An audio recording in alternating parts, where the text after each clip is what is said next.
Ano nga ba talaga ang nangyayari sa isang tao na tunay na sumampalataya sa Panginoong Hesus?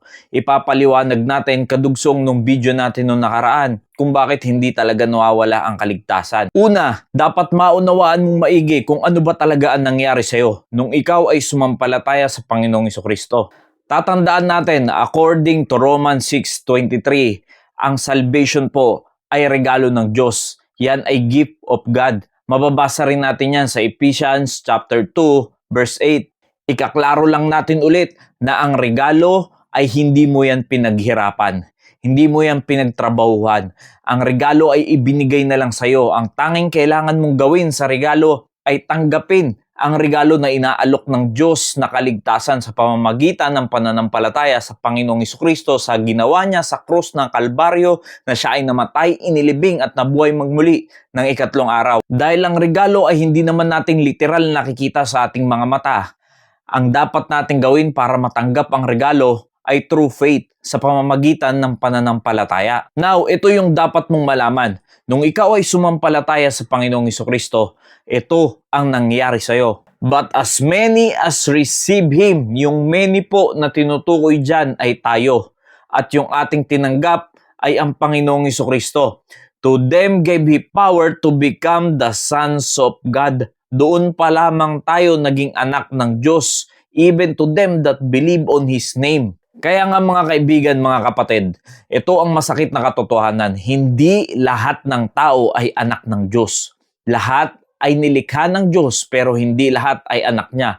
Malinaw dyan na sinasabi ng Biblia na magiging anak ka lamang ng Diyos pag ikaw ay tumanggap sa Panginoong Hesus sa pamamagitan ng pananampalataya. So ganyan po ang pagtanggap sa regalong kaligtasan sa pamamagitan ng pananampalataya. Dahil nung ikaw ay hindi pa sumasampalataya sa Panginoong Hesus, ay hindi ka pa nabibilang sa pamilya ng Diyos. Ibig sabihin hindi ka pa niya anak. Ikaw ay nabibilang pa sa dyablo. Kayo'y sa inyong amang dyablo at ang mga nais ng inyong ama ang ibig ninyong gawin. Siya'y isang mamamatay tao buhat pa nung una at hindi nananatili sa katotohanan sapagkat walang katotohanan sa kanya. Pagka nagsasalita siya ng kasinungalingan ay nagsasalita siya ng saganang kanya sapagkat siya'y isang sinungaling at ama nito. Yan ang masakit na katotohanan na ang mga taong wala pa sa Panginoong Hesus ay nasa dyablo pa.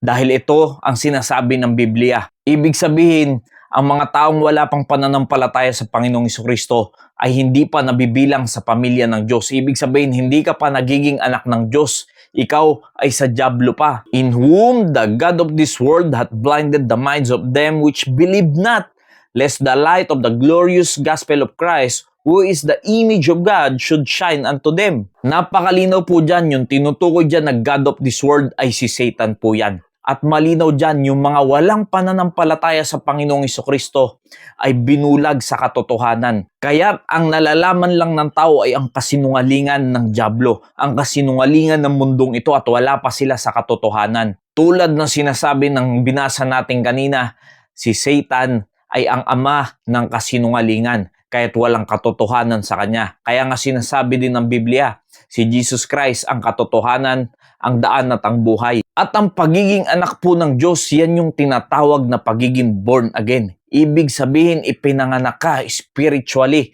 hindi po physically. Hindi po kasi religion ang pagiging born again. Ang pagiging born again ay nangyari yan sa'yo nung oras na ikaw ay tunay na sumampalataya sa Panginoong Hesus. Yan yung nangyari sa'yo. Naging anak ka na ng Diyos. Na born ka na spiritually dahil kung hindi ka ipapanganak spiritually ay hindi ka magiging anak ng Diyos. Jesus answered and said unto him, Verily, verily, I say unto thee, except a man be born again, he cannot see the kingdom of God. Maraming mga tao dyan naguguluhan pa rin pagdating sa born again. At tinutuya pa ang salitang born again. At maraming hindi nagugustuhan ang mga paniniwala ng mga born again. Pero hindi nila nalalaman na ang isang tao ay hindi makakapasok sa kaharian ng Diyos maliban siya ay ipanganak muli. Hindi po yan sa physical, yan ay sa spiritual. At sa oras din na ikaw ay tunay na sumampalataya sa Panginoong Hesus, yan na yung time na mananahan ang banal na spirito sa iyo para gabayan ka sa mundong ito. Now, kung ikaw ay magulang at meron kang anak, Ano ang ginagawa mo sa iyong anak pag siya ay nagkakasala? Pag siya ay may nagagawang kamalian? Kung ikaw ay matinong magulang, ang gagawin mo sa kanya ay didisiplinahin mo siya. Aayusin mo ang kanyang mga pagkakamali, ikokorek mo siya, itutuwid mo ang kanyang landas dahil ayaw mong mapariwara ang anak mo kaya't ididisiplina mo siya sa kaparaan ng nararapat. At ganun din po ang Diyos sa atin mga kapatid, mga minamahal. Dahil tayo ay naging anak na ng Diyos, according doon sa binasa natin kanina, pag tayo ay nagkakasala sa Kanya, hindi niya tayo tinatanggalan ng kaligtasan. Kundi ang ginagawa ng Diyos, pag ikaw ay nagkakasala, didisiplinahin ka ng Panginoon. For whom the Lord loveth, He chasteneth, and scourgeth every son whom He received. At dahil tinanggap ka ng Diyos bilang anak, ngayon naman pag ikaw ay nagkakasala, didisiplinahin ka ng Panginoon. Kung paano nararanasan mong disiplina sa iyong mga magulang noong ikaw ay bata pa at nagkakamali, ay ganun din naman ang gagawin ng Diyos sa atin pag tayo ay nagkakamali na sa Kanyang harapan. Pag hindi na tayo sumusunod sa Kanyang kalooban, ay makakaranas tayo ng pagpalo ng Diyos sa atin. Yan po ang tunay na nangyayari sa isang mananampalataya na tunay na tumanggap sa Panginoong Jesucristo. Dahil nga anak ka na ng Diyos, makakaranas ka talaga ng pagdidisiplina niya dahil tunay ka niyang anak. At hindi kaligtasan ang nawawala, kundi ikaw ay dinidisiplina lamang. If ye endure chastening, God dealeth with you as with sons. For what son is he whom the Father chasteneth not? Pinaliwanag po dyan, sino nga bang ama ang hindi dinidisiplina ang kanyang anak, hindi pinaparusahan ng kanyang anak pag nagkakasala.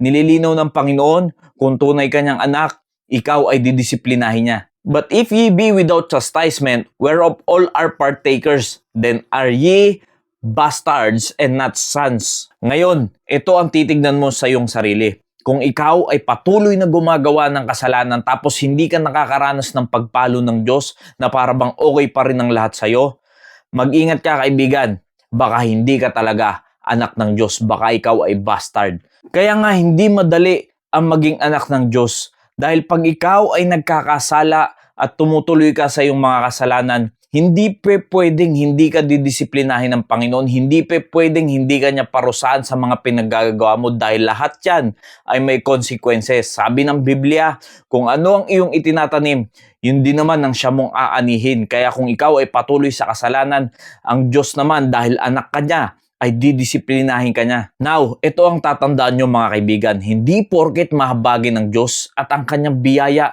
ay sumasagana, aabusuhin nyo na ang inyong kaligtasan na tinanggap na para bang gagawin nyo itong lisensya sa paggawa ng kasalanan. For brethren, ye have been called unto liberty, only use not liberty for an occasion to the flesh, but by love serve one another. Tayo, pinalaya na tayo ng Panginoong Jesucristo. Meron na tayong kalayaan. Pero tatandaan nyo, huwag nyo yang aabusuhin para lang sa mga pita ng laman, para sa mga nais nyo lang pang sarili. Dapat nyong intindihin na dapat ang kalayaan na yan ay hindi nating inaabuso at gagamitin natin yan para sa pag-ibig sa kapwa din naman natin. Tatandaan mo, kung aabusuhin mo ang kaligtasan na yan, meron chastisement na mangyayari sa iyo at may binanggit pa dun sa binasa natin kanina, yung scourgette. Alam nyo mga kaibigan, yan yung word na ginamit nung pinarusahan ng Panginoong Jesucristo. At tatandaan nyo, hindi biro yung nangyari sa Panginoong Jesucristo kung paanong pinarusahan siya. Kaya't kayo bilang anak ng Diyos, kung kayo ay magpapatuloy sa kasalanan, tandaan nyo, may pagkilos ang Diyos sa bawat anak niya. May kanya-kanyang parusa kayong tatanggapin kung kayo ay mananatili sa kasalanan. Kaya nga tayo, na tunay na mananampalataya ng Panginoong Jesucristo, ay dapat nasa kalooban lagi ng Diyos ang ating ginagawa. Nawa, naging pagpapala po ang mensaheng ito sa bawat isa. Maraming salamat po and God bless you all.